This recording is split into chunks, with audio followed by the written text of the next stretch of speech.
సీతమ్మ, మా కూతురికి నువ్వే సహాయం చేయాలి సీతమ్మ. నేనేం చేయగలను అయ్యగారు? సీతమ్మ, అదుకోనమ్మా నా కూతురు. ఏం పేరమ్మా నీది?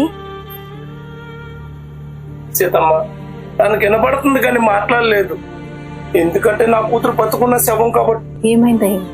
దానికి నచ్చిన వాడిని పెళ్లి చెయ్యలేదని వేరే వాడితే వెళ్ళిపోయి కొద్ది రోజులు యాక్సిడెంట్ అయ్యి కోమలోకి వెళ్ళిపోయింది సీతమ్మ.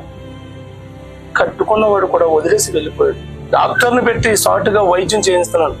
ఊరందరి వారికి తెలిస్తే నా గౌరవం పాడైపోద్దని ఈ గదిలో పెట్టి వైద్యం చేయిస్తున్నాను. నా కూతురిని నువ్వే కదా సేవ చెయ్యాలి సీతమ్మ.